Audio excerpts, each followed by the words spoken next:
Thank you for dialing in today. We have got a few people registered, so we're just going to wait a couple of moments to allow everybody to join, if that's all right. Great. Okay, so good morning, everybody, and welcome to today's webinar with Groundsure, which is going to look at mining in the cities. It's part of our series, and in particular, in this particular webinar, we're going to look at Birmingham and the issues that may be presented in Birmingham. So my name is Faye Stenning. I'm a marketing manager here at InfoTrack. I'm delighted to be joined by Andy Crawshaw and Tom Harvey-James. Tom Harvey-James is a mining consultant at Groundsure, and Andrew Crawshaw is a senior account manager, and they're going to both be taking you through today's session. So before we begin, I'd just like to draw your attention, please, to the Q&A tab, which is located at the bottom of your screen. We will be running a Q&A at the end of this session, so please type in any questions that you might have for Tom or Andy, along with your name, into the Q&A box. That way, if we run out of time or if we require further clarification, we can extract your information and follow up directly with you after the webinar. So I think everybody's ready to go, so I shall hand you over now to Tom. Thank you very much, Tom. Good morning, everybody. Thanks very much, Faye. Yeah, as Faye said, I'm one of the mining consultants here at Groundsure. So it's a really exciting opportunity to talk through a bit about the mining in Birmingham, which is, well, it's one of those areas that is kind of commonly known for various forms of mineral extraction, but the side of non-coal is something that is perhaps often overlooked. So hopefully today we'll have an opportunity to go through a bit of these things and people can learn some new stuff, which is always good. So we're going to cover over a little bit about what the terms mining actually is, what that involves, and then dig down a bit into the geology around Birmingham, and due to the geology, what sort of things you're going to expect to find there in terms of mining. We'll then look at the mining risk itself in Birmingham and include a couple of case studies, go along into some of the data that we're able to provide and some of the data that we look into when making sort of mining risk assessments for properties in Birmingham. And then Andy's going to run through a few of the reports available that cover these risks as well. So first off, what is mining? So I went to a really fantastic geological seminar a few years back, and the speaker, who is a good friend of mine now, actually made the point saying that everything you see around you has either been grown or mined. And it was something that you could see that the whole room kind of stopped, and they were thinking, they were looking around and they were looking at the chairs and realizing that the wood had been grown, you know, the metal in their phones had been mined, and you could see the cogs in their heads turning. And it was a really good point, really. And so mining itself is just the extraction of minerals or these geological deposits from the earth. And when we think about the fact that everything has either been grown or mined, we try to maybe take a look now at your desks. You've got the computers or your laptops that you're dialing into this with, and they in themselves will have a whole host of minerals within them that have had to be extracted from the earth's crust and from the Earth's core and from various different kind of geological settings all around the world. And if you take something, say, like an iPhone, you're going to have all sorts of things, some that are quite common and that people are likely to know. Kind of some of the ones on that list there, such as gold and tin, iron, copper. These are ones that people kind of really kind of have heard of before, and especially down here in where I'm based in Cornwall, tin and copper, that's our main sort of industry historically. And there's a few rarer ones on there that are starting to get a lot of hype now. So things like lithium, that's been in the news a lot recently in terms of renewable energy and kind of moving to a greener future. And then there are some really exciting rare earth minerals that are found in really, really small quantities in remote places in the earth, such as yttrium and europium. And these sort of things are imperative to making electronics work, but are a finite mineral. So there are only so much of it available in the earth. And so I put this slide together in a way of just emphasizing the demand for mining, because at the minute we're in this sort of green forward-thinking world where we're trying to be a bit better to the environment. We're trying to look for greener alternatives to things. The mining industry obviously comes under quite a lot of heavy scrutiny for being quite a dirty and polluting industry. And I'm not denying that in any way, that of course it can be the case. But equally, if we look around at things like the metal wind turbines and the solar powered, the solar cells that go into the solar panels on people's roofs and on top of business parks or on solar farms, equally the battery storage facilities that have to go into electric vehicles and things like that. There's obviously, we can see that there is a demand for these metals, and that the only way for us to get these metals is to be able to mine them. And so in order for us to be greener, there still does have to be an element of mining there. And so if we look at the need for mining by the mining industry itself, it kind of emphasizes that there is a need for this, because we're aware that we need these metals, but equally the mining industry needs them themselves. So there's a demand for coal to power things like the foundries, which are able to smelt the steel or smelt the metals and make these metals available to the end consumers. And then we've got the requirement for that steel for not only things for the end consumer, like I don't know, cars or phones or metals for any other purpose, but also for making tools to use in the mine to mine the coal that they needed to make the steel. There's a lot of loops here. The coal is needed to power the pumping engines, to allow the miners to go deeper into the coal and metal mines, especially where the water table is high. We're going to need those pumping engines to try and dewater them. And bricks, we'll come on to bricks in a minute, because it's some really interesting kind of case studies where brick creating sites are used all over Birmingham. And these are needed to make the mine buildings, and of course the foundries themselves, and even the homes of the miners. These things are needed. And so clays, limestones, shales, chalks, these are all mined and in brick fields and little quarries throughout the country. And then things like crucibles. So these are pots which are heavily kind of heat sensitive. They're able to be subjected to an intense amount of heat. Meaning they can actually melt the steels and melt the metals, and these are often made by fire clay, and these can be found throughout the Midlands, interbedded in with coal seams, which highlights a very interesting point of when we consider there to be a coal risk, there can often be other minerals being mined alongside that coal as well. And so you can see how this cycle goes on and on and on, and there is a lot of repetitiveness within the mining industry and in the need for these minerals. So if we look at now a few types of mining, there could be an entire webinar series on mining styles and methods in itself, but we'll touch on a few kind of key ones, some of which you may have heard of and be aware of, some of which perhaps not. So if we look at things like surface workings or quarry workings, sometimes referred to as open cast, open pit workings, depending on kind of where you are in the country, they sometimes have their own terminology. And this is where minerals are found in commercially favorable quantities close to the surface. So all that is really needed to expose these minerals is the removal of a thin layer of overburden. This exposes this mineral, and there really isn't the need for tunneling deep underground. Then it's kind of just extracting that mineral from surface.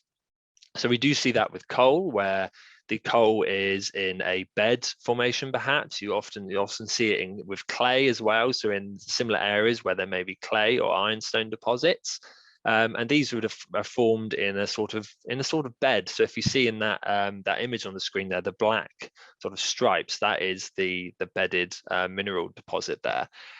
Equally, we also have a similar thing to these would be when you have stone extraction, so stone quarries. So where things like limestone or sandstone can be extracted at surface and just be dug out, leaving these large quarries or craters in the surface of the earth. So where we are based in Cornwall, if any of you have ever had the pleasure of visiting sunny Cornwall, then you may have driven past, or you probably would have driven past the large sort of clay waste tips that we have in St Austell. So the big white tips, call them the Cornish pyramids. I'm not sure on that really, but it's a nice little local thing. And what these are is just the waste spoil from the large surface excavations. You can't see those from the surface because obviously they go down, but the evidence of the mining is still there. If we look at as well something called bell pit mining, so this is a form of early mining that works deposits found typically close to the surface as well. So these may have been in the order of 15 meters deep, really. We think from the evidence that we have and the geological investigations that is kind of their extent. This is restrictive to primitive techniques available to the miners, really, in terms of controlling the stability of the feature and the risk of any collapse, and the tools that they have available as well. I mean, this is a sort of a medieval working where there is a guy on a pick or a guy with a shovel digging this out by hand, a small narrow shaft big enough for him to kind of slide down, and then a bell-shaped excavation underneath the ground, hence the name, which works out that deposit. Now, when that became either depleted or in most cases unstable and was getting rather dangerous, they would resurface, go a few yards either side and resink another shaft. And the problem with these is that they're not brilliantly recorded. So they, obviously in the medieval period, there wasn't really any governing body saying you need to record your mining, which is a shame. Which means that now the records that we have are from typically when these features collapse, or when geologists have gone out and stumbled across them or have gone specifically looking for them. And even then, the plans that we have are not fantastic. So they're sort of maps, geological mapping, which may have the words such as line of bell pits here written in a crude text, just big black letters across the map. It doesn't necessarily pinpoint perfectly where they are, which just makes it a little bit tricky when trying to locate these, and in which case it really heightens the risk that these features can pose due to the fact that of their antiquity and trying to work out actually accurately where these features may actually lie. And so another one which people may be familiar with is pillar and stool workings. So as we're in Birmingham, there is, of course, coal workings, and these sort of things were typically in the later sort of expansions of the mining operations, at least, were worked by pillar and stool. And so this is where they would work out lines of the coal bed, but leave blocks of the coal in place to support the roof above. So you can see the image there where they've sort of left, and the plans for them sort of look a bit like city streets. If you were to look at them on a bird's eye view, and somebody, you know, removed the top of the mine, so you could look down. There are examples of when you've kind of just, it looks like you've got those little streets in between. And what's interesting is there are cases where the operation started as open cast surface workings, both for coal and for non-coal as well, actually. And then after that, they have gone underground. So they've worked out the mineral at surface, found there to be other beds of minerals below. So they've worked this out. And then they may have expanded the surface operation at a later date, and then that means that they can take off what is then the roof of those underground workings, exposing all these pillars. It's very interesting to see when the Coal Authority have some really great examples of where this has been found during developments. Interestingly as well, these pillars, while specifically designed to support the roof, were often robbed at the end of the mine's life. So pillar robbing is not uncommon in these sort of regions, where these blocks, which were specifically designed to take the strain of the rock above and to support the roof to make the mine stable, when the mine was closing, they needed a quick way to get as much kind of money and revenue back into the operation as possible. And so by actually digging out and mining out some of these pillars, leaving in tiny little supports, which really had no great structural advantage to the well-being of the mine, leaving those in place.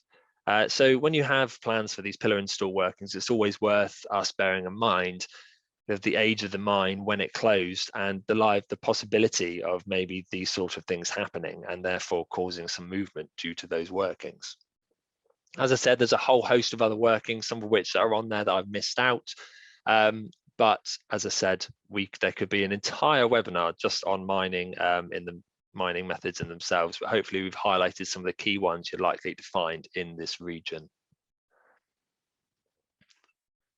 So looking a bit at the mining risk in the UK, a little bit more broadly, what we've got is the following maps showing a variety of mining risk. The grey area is something you may have all come across before, which is not really, unfortunately, is obviously not in Birmingham, but this is the Cheshire Brine Compensation District, and it covers a very small area. The mustard yellow, this then covers the coal field, which, as you know, we've been talking about coal a little bit, obviously not the main topic for today, but covers more than 11,000 square miles of England and Wales. And then the bit that we're really interested in today, on today's focus, this is the non-coal area. And it's been estimated that around 56% of properties are potentially affected by other mining and ground stability issues. Although it doesn't necessarily mean that a report is definitely needed. And from careful analysis of the data, what we've been able to expertly refine this to ensure that we really only identify a risk where there truly is one, because that's the best result for everybody, really. And so this indicates that 22% of properties in England, Wales, and Scotland will need a non-coal report. 39% of properties will need a non-coal and a CON29M coal report, and 40% will need all three, so non-coal, coal, and Cheshire Brine. So now if we move on to Birmingham's geology.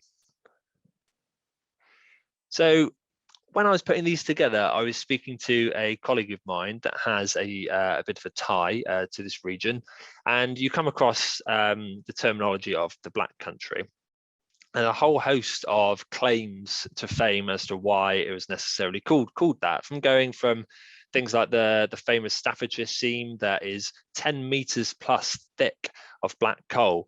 Now, that's quite substantial considering some operations in coal mining were bought off fractions of a foot, of small enough little tiny people to squeeze through and mine this out on their hands and knees.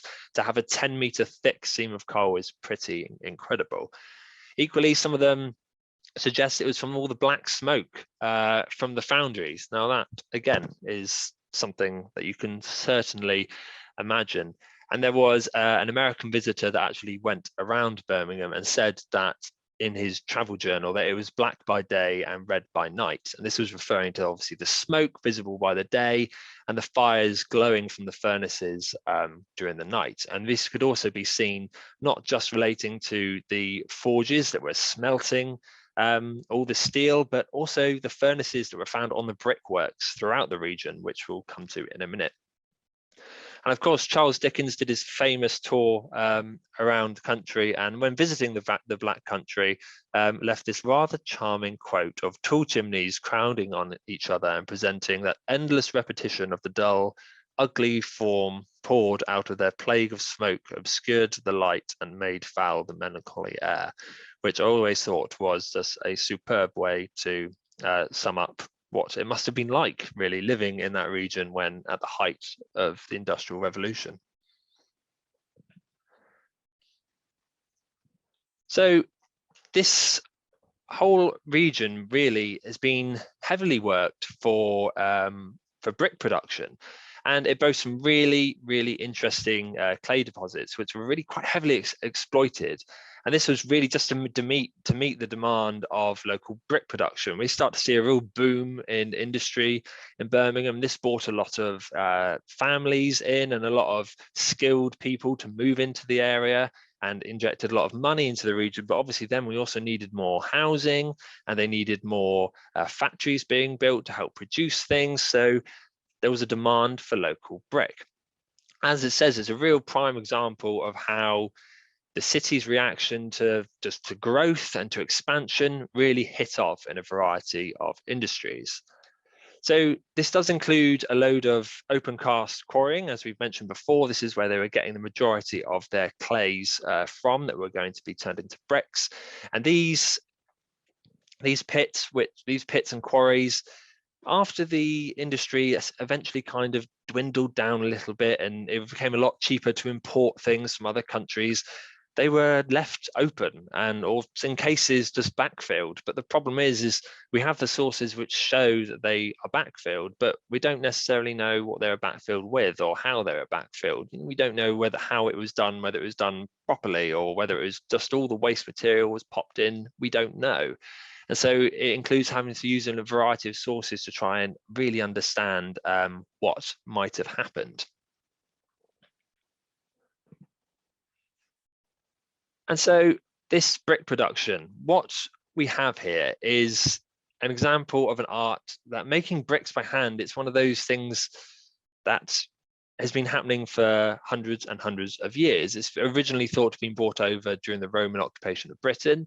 And some suggest that they may have even stamped or marked their bricks as a way of tracking where they came from or who made them. And this is something that happens still today. I had the pleasure of meeting a gentleman at a conveyancing association who actually has a hobby of collecting named bricks and has a stupendous collection from all over Britain, really, from where he's been collecting these bricks.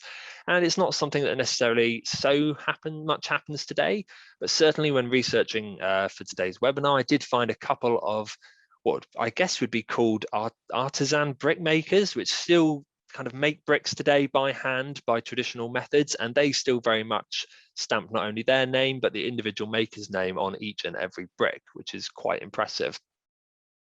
So the process of brick making in the 1800s all started with finding an appropriate source of clay, and so you can imagine that location was really key. But it wasn't just finding the clay.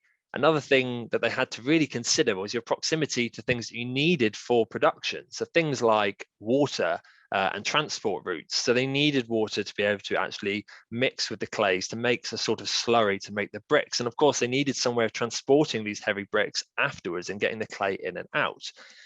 They also needed a good source of timber necessary to fire the furnaces.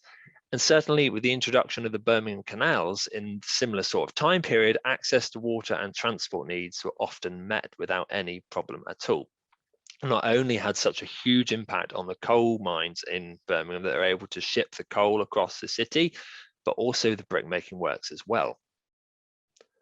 So after the clay was quarried from the ground, it was left to expose to the elements in a process called weathering. So once it was left outside and this process was complete, that could take several weeks, sometimes months, it was ready to be molded into oblong blocks. So these were usually done all by hand, but with little individual wooden molds. If you imagine how many bricks go into making a house, and at this time, every one of them would have been made completely by hand, it's quite a baffling thing to kind of comprehend, really. And the bricks at this point in the process would still have a high moisture content, despite the fact being weathered, but of course they've been left outside, so they have been exposed to the elements. And having this moisture content is something that would really likely cause them to explode in the 1,000-degree heat of the kilns. And so they were left in stacks to dry, which is what we can kind of see there. And what's interesting is you can actually also see these stacks on historic ordnance survey plans. So when the Ordnance Survey surveyors were going around the country doing their mapping of the country, in some of the finer detailed maps, like the 1 to 500 scale town plans, you can actually see the individual stacks of bricks that were in the brickworks on the day of the survey as well, which is quite cool to actually see. So these were left in stacks, like I said, sometimes for months at a time to dry. And once they were dry, it was time for the firing process to begin. And what's cool is at this stage, sometimes the bricks were actually stacked to make the kiln themselves. So we think of a kiln now as something that people would put something in, and they're a deliberately built item for this process. But at the time, they could just stack the bricks and make a sort of kiln-shaped thing to put the bricks in themselves, which was fantastic. So the bricks made the kiln, which they were then also fired in, which is quite cool and quite intuitive of the time, I think. And then these were then baked at really extreme temperatures with the help of a wood fire. So hence the need really for there needing to be that local source of timber and lots of wood, which is why at the similar times that we see brickworks popping up. You have various sort of woodlands and little enclosed coppices which are either expanding or disappearing at the same time as brickworks may be expanding. So there's sort of fluctuations between those. So after a couple of days in the kilns, the bricks were cooled before being dismantled from their stacks and prepared for transportation wherever they're going. And this process was lengthy and involved a lot of manual labour. And like all skilled crafts, there were the inevitable drive towards increased production with rising demands for the end product. And in response to this, the push was seen in the early 1800s to invest in new machinery capable of doing the job of several men, a lot more efficiently and with, some might argue, greater accuracy. And these new innovations produced thousands of bricks a day, and it was no wonder really that the smaller independent tradesmen and brickworkers had to really fight to keep their traditions of handmade bricks alive. And this, I guess that's why the few remaining brick makers that still do it to traditional methods are so sought after in the work that they manage to do today. So mining risk in Birmingham. So to understand non-coal mining risk to a property in lots of greater detail, of course, we haven't long released our white paper titled Hidden Hazards, Understanding Non-Coal Mining Property Risks. And this has only very recently been released and is freely available from Groundssure's website. And what you'll see is that we hold over 8 million data points about past potential mining activity that could affect land and property. And these are all in addition to coal mining. So the infographic in the center of the slide shows the extensive nature of non-coal mining in Birmingham. So if we look there at the pits, we've got a potential of, well, we've got recorded 773 sand and gravel pits. And that's not on top of the 116 quarries, and then 376 marl pits. So we can see that if we're focusing in on non-coal mining in this area, that we can see that it is kind of all about quarrying and clays and stone production, sand, gravels, marls. It's that sort of side of things which really was key and kind of a lesser known but equally as important, some may argue, industry within Birmingham's history. So if we look at what has been mined in Birmingham, of course, coal, that comes as little surprise. I think it's quite a well-known area for that. Iron was also mined here. We have things like clays and limestones and sand and gravels as well.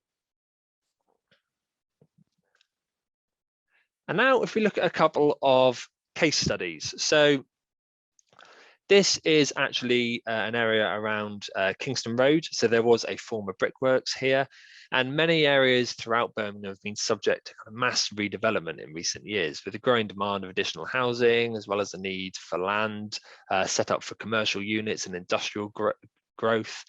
Areas previously worked for bricklay have perhaps been less than favourable in days gone by for development, but with potential development land getting harder and harder to come by, kind of only a matter of time before these sites will be swept up by property developers and put to arguably a better use. And of course, some of these areas have already been developed, with many cases being developed into residential housing. Some examples have been transformed into green spaces and public recreational areas like the one below. And others have been used for metal salvage yards, car breakers, football stadiums. There's an endless list of wonderful things that have been built on top of former quarries. And the crucial thing here to consider, I think, is when looking at how these once industrious brickworks are being used in the modern day, is the growth of the pits and quarries themselves. So historical Ordnance Survey records help to paint a picture as to how these sites expanded. And some of the mapping is detailed enough to give you the individual family names of the people behind the operators, which means that we're able actually to match some records and photographs of former bricks from Birmingham to the individual quarries that they've come from. Indeed, the one that you can see below on the map there was worked by the Parkfield Brick Company. What we also see is stages, and the varying editions of Ordnance Survey show how the face of the pits grow as demand began to peak, but they also show the reverse, and the reverse is almost more interesting. So if you look at the plan there, what you're looking at is a 1 to 500 scale town plan of the Parkfield brickworks dated 1889. And the extent of this quarrying activity is quite clearly visible in the center of the image. You can see these sort of wonky, wiggly dashed lines, which are showing the kind of face of the quarry going inwards. You can see the words brickworks in the middle there. And interestingly, as well as some of the buildings, you can in fact see the stacks of the bricks that I mentioned earlier. But notice also how close those quarry faces are to the existing houses. You've got there the main road going up, and you can see the houses there back right onto the quarry face. If we look at this next plan then, which is a 1 to 10,560 map dated 1920 of exactly the same area, you can see how much of the quarrying seen on the former image has since been backfilled or leveled to some extent at least, meaning that there is not the same extent of excavation in the ground for the surveyor to see as there formerly was, leaving a much smaller quarry face in its place. But of course, at this stage, we don't know what it's been backfilled with. This area has since been developed and includes a recreational ground now in the south, as well as a number of houses on the northern extent of the once quarried land.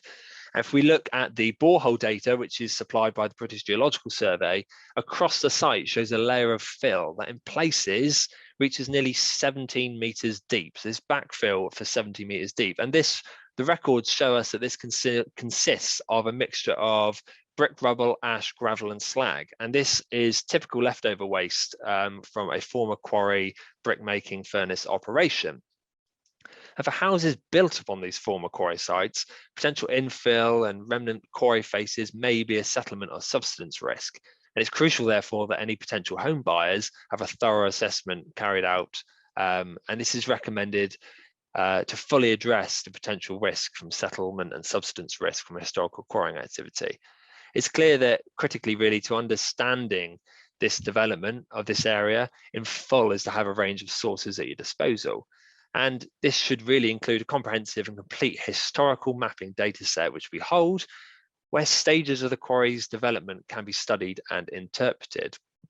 So if we overlay that now, we've got modern background mapping there showing the local park and the houses, and the red hatched areas are the former quarry, is where the former quarries once lied.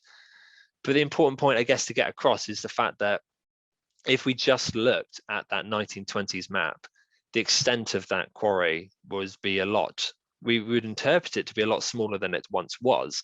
And so actually the phases that show it being slowed down, the operation, and being backfilled are just as critically important as the mapping, which shows it a lot larger as well, because it really gets you to understand the extent of the operation and which direction it was formerly heading. And so now if we move on to St Andrew's Football Stadium. Now, I'll be the first one to hold up my hands and say that I am not a football person. I'm not a football fan, and my football knowledge is very limited. However, I am told that St Andrews is the area of what is now Birmingham City Football Club. And this has been historically quarried, in fact, for clay. We can see there, this is brickworks. The quarrying is easily visible on the 1888 with the addition of the noted brickworks, and production, it seems to slow down a little bit in the early 1900s. We can see there that it's not quite as expansive as it was before.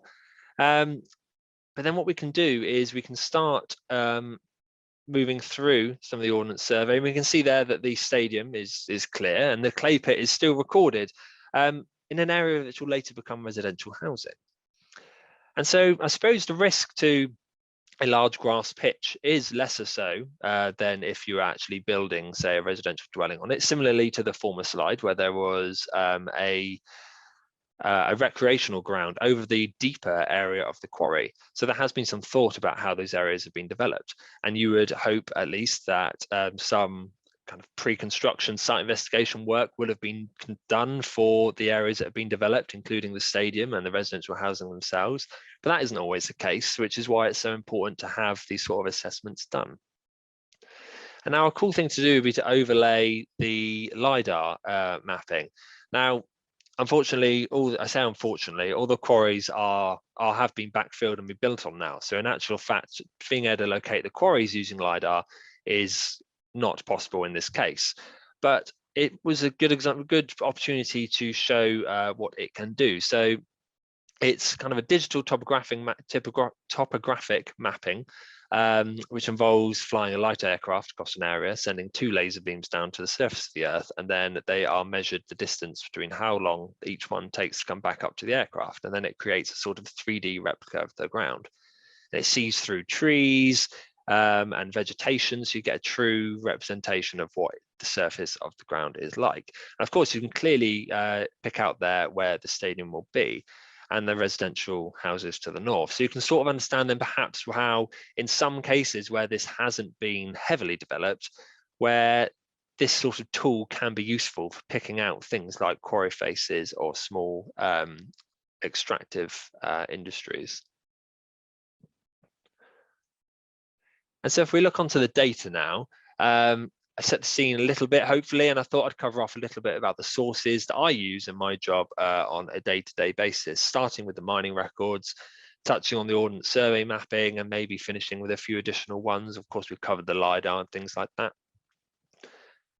So in terms of mine plans, prior to the 19th century, lots of mining really was quite unrecorded. It wasn't until 1840 that the Mining Record Office was established in London. It wasn't until 1872 that a legal act came into action, making it a legal requirement for you to deposit an abandonment plan within 3 months of your date of abandonment. So if you left your mine, you had to produce a plan showing your workings, although there were loopholes. So if you had less than 12 people working for you, you didn't have to bother, which meant, funnily enough, that employment records were doctored quite often. When the Mining Record Office inspector came round to see whether you needed to produce a plan, suddenly you had less people on the books than you had the day before.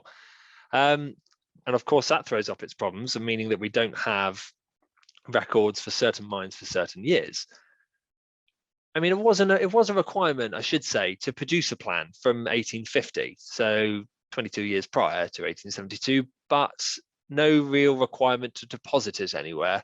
And so the key point here was that they didn't really get put anywhere. They get held in private collections. Some of them still are in private collections, and trying to view them can be really quite tricky and difficult. Some of them ended up in people's sheds. I've been part of my role prior to the role that I do now was traveling across the country for the company, going to various county archives, and you guys can do the same actually if you ever had the interest to. It's really quite exciting, and looking at their historic mine plans for that region, which occasionally meant finding out that actually they were held privately, and going and try and visit some local people that had some in their collections. And they were held in lofts, they were in a shed, they were in a dusty, wet, damp cupboard, no good for 300-year-old mine plans.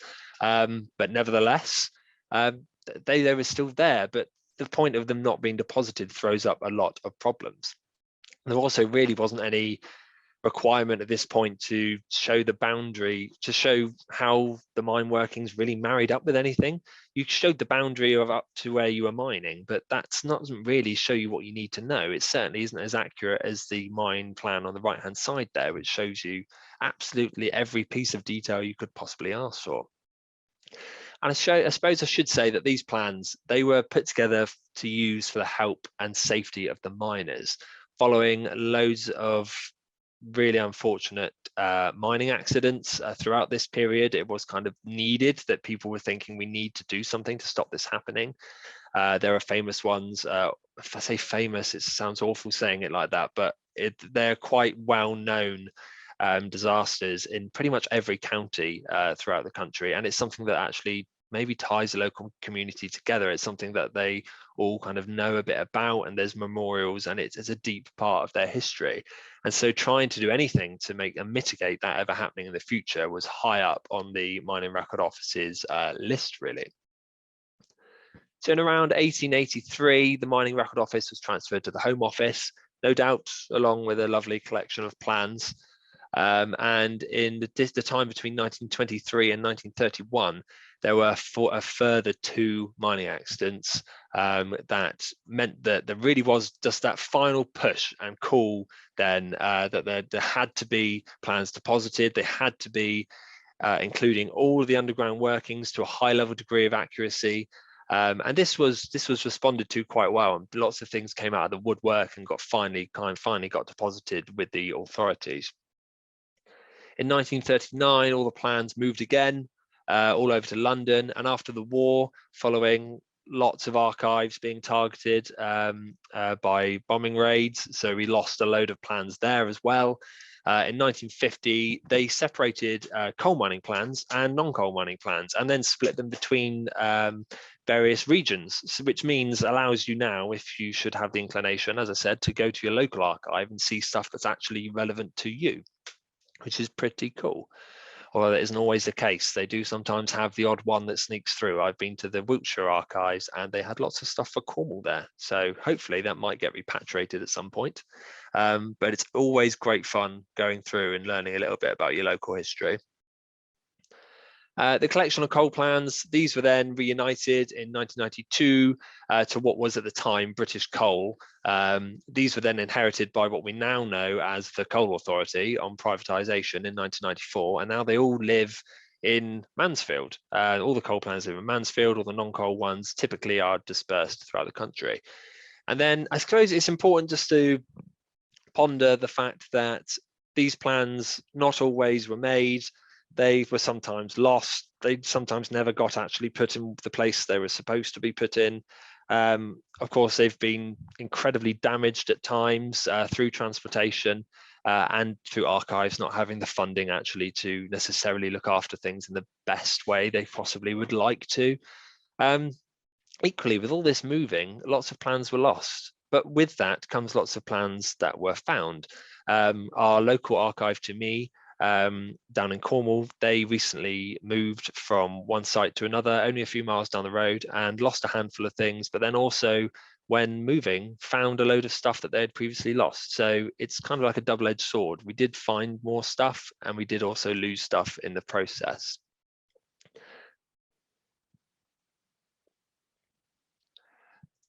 And so now if we go on to some of the other records, you'd have things like mine entries and recorded workings. These are features that would come off the records themselves. And these are terminology that I'm sure some of you would have come across in your reports before. So mine entries refer to 2 different things. So a shaft or an adit is typically the 2 sorts of mine entries you'd have.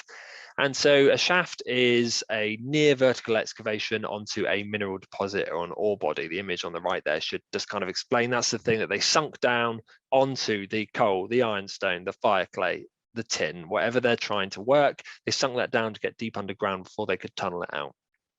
And an adit, this is a horizontal-like feature. These are typically used for things like haulage, ventilation, access, and water removal. These can range in depth from just under the surface with something called a cut and cover adit, where they kind of it's almost like a leat that's just been covered over with a bit of wood and topsoil, so really quite unstable, to really deep adits like the county adit that's down in Cornwall.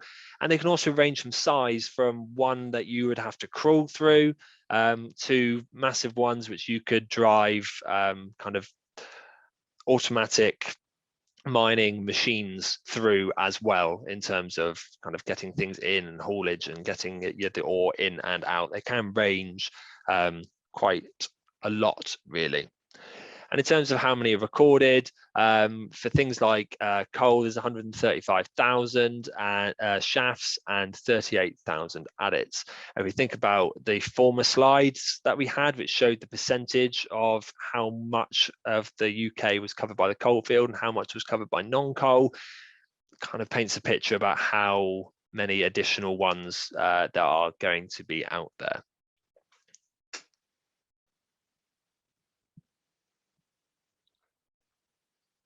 Okay. So Groundshore's mining consultant. So this is me. In January 2020, this is when Groundshore acquired Mining Searches UK, which I was formerly a part of.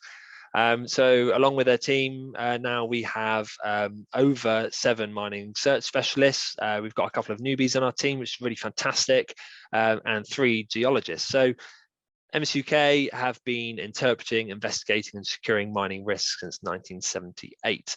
And our unique collection of mine plans, in addition to the extensive historical mining database that we've managed to collaborate with Groundsure, has given us that real edge in trying to understand what's actually underneath the ground. It's a great collaboration that's come together. And so, of course, we actually have the benefit of the former site investigations in the southwest, which has given us a real insight into physically seeing mining methods and how mining works.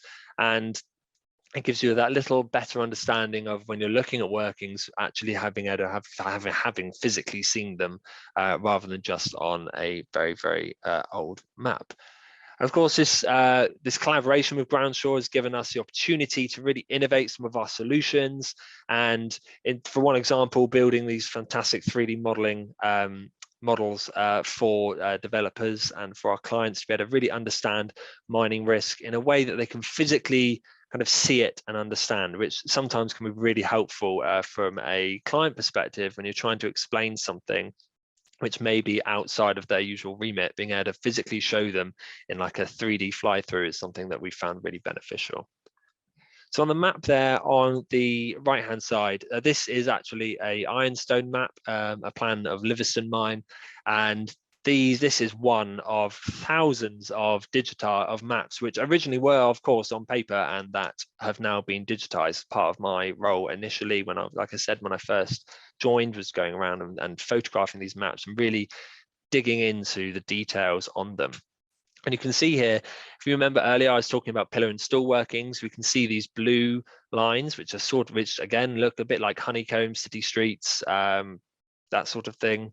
And so those are the underground tunnels with the blocks and the pillars left intact there as well. And of course, we've actually got the adit here as well, which is like the yellowy orangey mark, which is showing where that's being driven. It even includes details such as like where it's been dammed up and where the angle of the slope and various details. And so this is a prime example of the sort of plans that we love to see, as opposed to some of the old ones that have falling to pieces and don't have any details, and somebody has spilled a cup of tea all over, which come up annoyingly more often than I would like. And so this brings us on to the National Mining Stability Model. This is a tool which Groundsure has developed and used for many years within its mining and stability reports. The model has been developed and refined over 40 years of reporting and investigating mining-related risk. And this model now includes even more proprietary and third-party data to ensure a really comprehensive assessment is provided for each individual property. Each mining feature and data point has been expertly risk ranked, and this combined with our own expert knowledge, investigation reports, and additional information of thousands of transactions allows us to accurately assess the mining and stability risk posed by each individual property. When each report is ordered, which may be off the back of our intelligent alerts, it goes through the National Mining Stability Model to determine the risk to the property. And then when risks are identified, a specialist mining consultant, such as myself or one of the people in my team, will review all the data available for the property and surrounding area to help determine if there is indeed a risk. And in many instances, we'll be able to issue you a pass report, and that is the best scenario. That's what we really love to be able to do. And while some may not see the importance of a mining search, if it has passed, you have the peace of mind that the report has been fully interpreted, which is where the value lies, and knowing your client's property is not affected, that actually they can sit back with the peace of mind knowing that this report has passed their property. So I'm now going to hand you back to Andy, who's going to go through a few of the reports. I hope listening to me has been useful. And of course, as Faye said, if you've had any questions along the way, please pop them in the chat and I'll be more than happy to try and answer them at the end. Thanks very much. That's great. Thank you, Tom. That was amazing. Could you just flick the button, please? Of course. And yeah, just to let you know about a couple of reports that we have that might be able to help you and your clients. The first one is our geo risk report. So this is the definitive non-coal mining and ground stability report that we offer here at Groundsure. So it looks at non-coal mining, any sort of recorded ground movement and natural ground stability hazards. So it'll look at things like sinkholes, it looks at coastal erosion as well. So anything to do with any sort of ground movement and mining that isn't related to actual coal, then that's the report for you. And then we have the GeoRisk Plus, which is everything that the GeoRisk has, but it also includes a full Con29M report with mine entry interpretive report as well. And it also includes a Cheshire Brine report that Tom mentioned earlier, where necessary as well. And if you could flick again, please, Tom. And then we also have our Vista report, which is our all-in-one residential environmental report. So not only does it look at all the mining that the GeoRisk and GeoRisk Plus report look at, it also covers you for contaminated land. It's got a full flood report in there, planning information, energy and transportation infrastructure, everything that you could need from a risk perspective for a residential transaction is completely covered within the Vista report. And that is everything from us. Thank you very much for your time today. I'll pass you back to Faye. Perfect. Thanks ever so much, Tom and Andy. That's brilliant. Really great webinar. Thank you. We have just got a couple of questions that have come through. So if I jump straight into them, the first question is, we've received a mine interpretive report, which was sent to the lender. And whilst the risk was very small, the valuer has confirmed that they will not lend on the property. So is there a more in-depth report which we can obtain to maybe change the view of the valuer at all? I think without being able to obviously see the report, it would be difficult to make that call. But I'd be more than happy if we were able to provide the details whoever sent the question. I'd be more than happy to look into it and see if we can see what we can advise for that, really. Okay, perfect. Thank you. The next question is, in reports I've had in the past, I've seen mentioned brickworks and brick fields. Are they both a risk, and what are, if any, their differences? Yeah, so I think that they came up in the webinar as well. Some of the mapping showed the two different sides of that. They are both a risk, but what we've done is through our kind of research and looking into these areas, brickworks typically tend to be the areas where they would actually construct the bricks, so go through the process that I mentioned to you before. And they do sometimes have little quarries there, but typically they're quite well recorded. So we can highlight the risk a bit easier, whereas brick fields typically involve earlier kind of quarrying, and they don't necessarily always show where that quarrying is. So where we have the note of brick field rather than brickworks, it leads us to be a little bit more cautious on our recommendations and maybe look at a few other sources. Okay, that's great, thank you. And then we've just got one other question before we wrap it up. Are houses built on quarry sites always at risk? I think there is always a risk there. I suppose the quick answer to that is yes, but there are steps that can be made to kind of assess that risk a bit deeper. So we may kind of make a recommendation of having an inspection done by a RIC surveyor, or if the property was, say, quite recently constructed, you'd expect there to have been some sort of pre-construction works done. Similarly, when I mentioned about the football stadium, there may have been some site investigation works done, and so it might just be a case of trying to get those details and then to see kind of what has been done. But short answer, yes, I think so. Okay, that's lovely, thank you. Right, so we're out of questions now, and I think we've come to the end of the webinar anyway. Tom, if you could just flick to the next slide, that would be great, thank you. I would like to say a big thank you to Groundsure and to Tom and Andy in particular for their time today, and I hope that everyone has found this session informative. So if you do have any questions, or any other questions rather, about anything that you've learned today, or questions in relation to ordering any Groundsure reports through the InfoTrack platform, then please reach out to your account manager who will be able to assist you. So all that's left to let you know is that this session is being recorded, and we will send you a copy so that you can refer back to the notes. So I'd like to thank you very much for joining us today, and to say I hope you enjoy the rest of your day. Thanks ever so much. Bye-bye.